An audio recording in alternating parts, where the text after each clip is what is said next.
This is a sports chair, very lightweight. This was one of the first styles ever made in lightweight chairs. It was made by a man in his shop at home for a lady friend of his that used to be a tennis player. She was in a car wreck, and she was using this, and she couldn't play tennis. He designed this type of chair, which allowed her to play tennis from the wheelchair.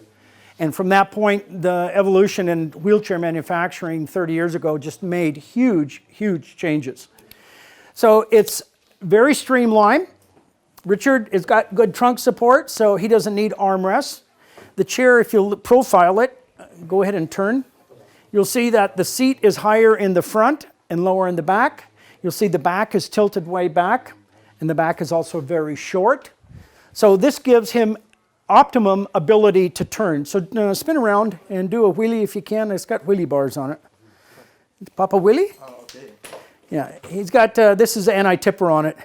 Richard plays basketball with the team, so here, I'll take him off. If you get in this chair later to try it, be careful without the training wheels, because it's real easy to flip it over on your head. It's very well balanced. If I push on the back when he's up like that, I can flip him over really, really quick.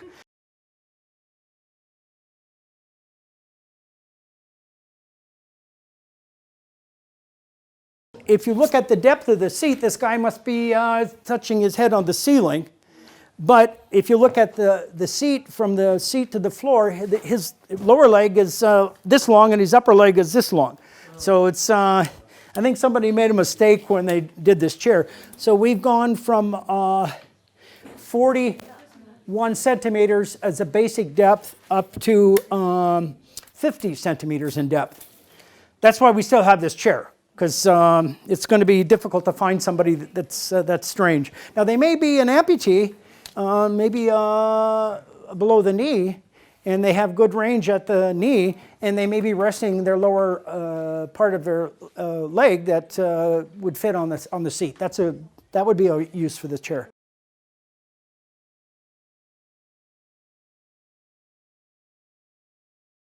This particular chair, you need sunglasses on this one.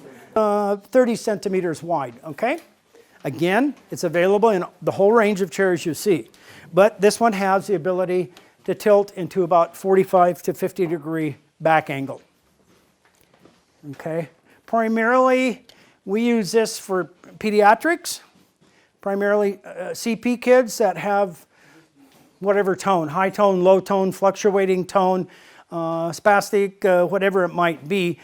Head orientation in space sometimes is important, but we want to be able to control, at least give them some head support. So every tilt in space chair that you will probably see will have some type of a seating system on it, not just a sling back and a sling seat like this, okay?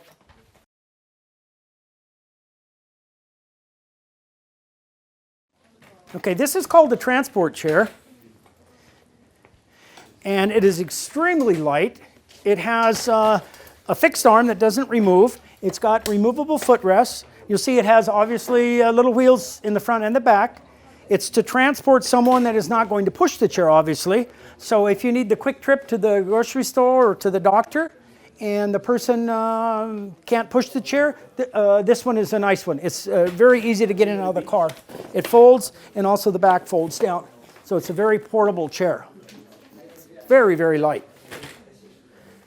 This comes in a couple different sizes, 41 and maybe 46. So it's minimal on what you can do.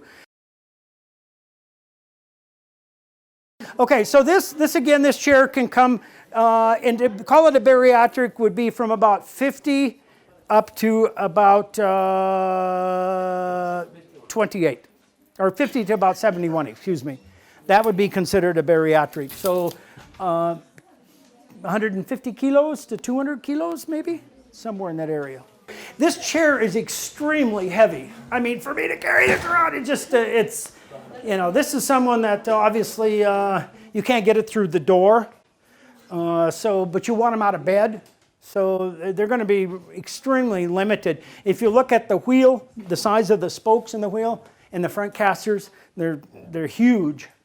And there's many more spokes on the wheel. So you get somebody 300 kilos, you need all the help you can get. And underneath the chair, most chairs that fold come with one cross brace. You see this has two.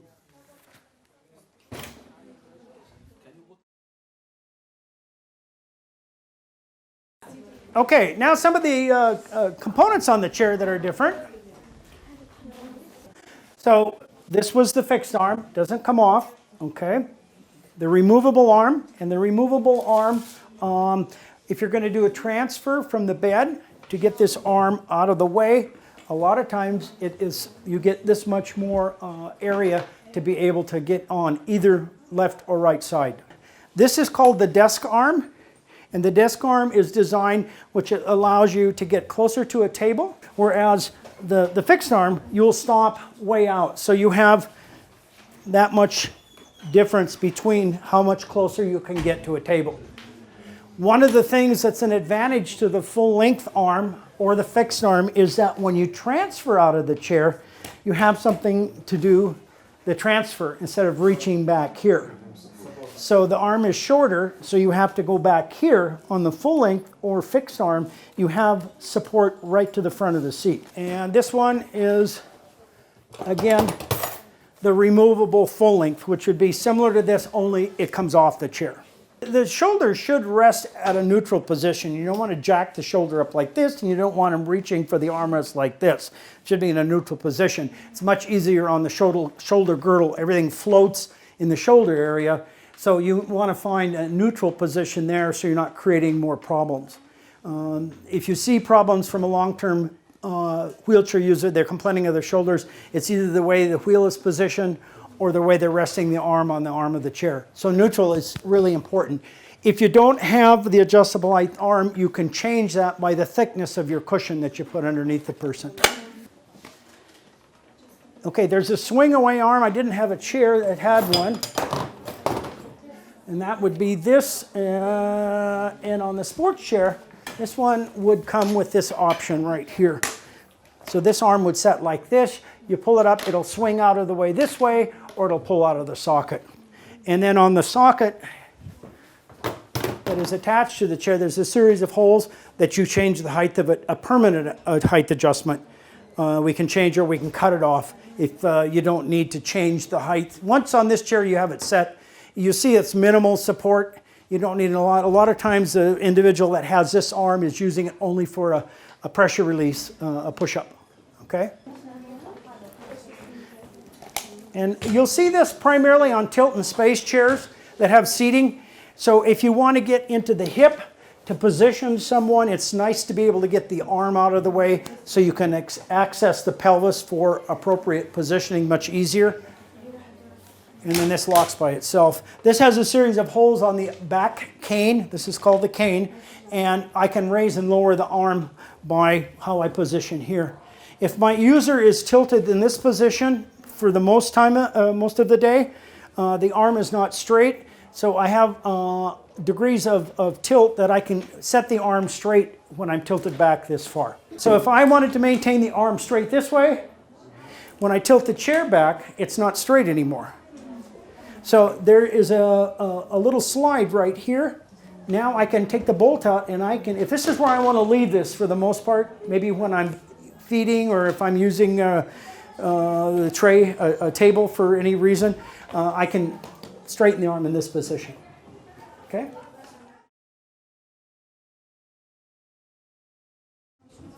Okay, footrest. Lots of different footrests. The most common used is the swing away, which is this. This is adjustable in height. I can push this one down and I can change the height. Sometimes it has a bolt here that lets me change it. Appropriate height is extremely important in alignment when you go to the front edge of the seat. Weight bearing to disperse from the back to the front is going to help you when you adjust the footrest. This sets on 2 pins and it locks on the chair by itself. If you want to leave it on, the footrests flip up so you can use your feet, or for transfer, you can swing it out of the way for transfer. Or if you want to fold the chair, then the chair is foldable because the footrests either come off or fold up. These are elevated. It has a calf support, and there's 3 notches, so you can change it so it's appropriately aligning to the calf for maximal support. This one has a little bolt here where I can change the height of it, and then I can lift this up and it stops at whatever location all the way up. The thing about elevated leg rests, they take up a lot more room than just a standard swing away. So you have to make sure you have enough room in the house. If someone has a fracture, the other thing, when you raise this up, you watch my knee starts to raise up. So I'm not making contact now against this. So if you raise it up, you really have to put this way. So you'll extend the leg over the edge. Mostly for fracture, they say for edema, but the foot has to be above the heart, and obviously it's not above the heart. I can recline this chair all the way back, and my foot still is not really above my heart. So that particular theory for edema really doesn't fly. It's mainly for a fracture, or maybe not any range of motion in the knee. Maybe you have a knee that's structurally not able to flex maybe more than this. That would be the biggest indication for elevated leg rest. Okay? This one here does, that's 2-piece. That is a shoe holder. I think this is the only one we have. The sports chair has a 1-piece also. So this is a 1-piece footrest. And on the list, angle adjustment. So if I wanted more dorsal or plantar flexion ability, I can adjust it on these footrests by loosening it. Most of the kids' chairs are probably going to be 1 foot plate, maybe shoe holders on top, but you want to be able to have the ability to do the dorsal plantar flexion adjustability.